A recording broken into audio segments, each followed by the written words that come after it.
ข่าวนังยิงก่อหนึ่งยาจนตีหมู่เจเมื่อวันที่21เดือนธันวาคมปี2525เลือน5ลองเก่าคำไปได้2แห่ง1ปักปลาย19นี้ยามกลางวันนั้นมีนางยิงก่อหนึ่งฮอรถเครื่องออกตั้งลงเสเข้ากว่าเนอกิ่วปอกดีหนึ่งเนอเวงหมู่เจแลถูกยาโกนจนหอกาแหกกึเสจนเอารถเครื่องกว่าวันไหน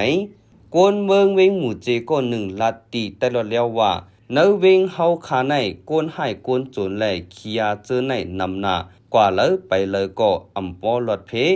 ปอกว่าก็เหลียวแลซ้ำมีรถเครื่องอันเหมออันเข้มอินหนึ่งแต่ยาโกนจนปักตาเปิดตัวกำเหลียว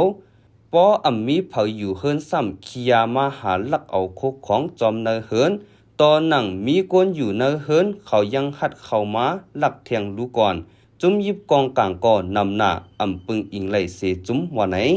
สืบลัดเนเทียงว่าตีเวงหมู่เจใกล้เป็นเพลองคายเหียมกันลองโจรโคของกันเจอในแลเตกว่าเลยไปเลยก็สั่งอำจำเป็นหน้าไหนอย่าเป๋ใครออกเฮินกว่าก็เหลียวเฮาเลยพังไว้สติหังเผยหังมันว่าไหนเกี่ยวเลยลองผู้ลักกวนโจรในเสเลยฮู้ว่าจุ้มยิบกองกลางอันมีตีเวงหมู่เจนั่นก็อำใจเกียดเขปันโกนเมืองเนอปืนตีไหลไหนไหลหูจอมข่าวมีหนังไหลคายินจมไหลขอบใจพี่น้องผู้ปันแหงข่าวตระเลียวเขาตั้งเสียงคามือสงคา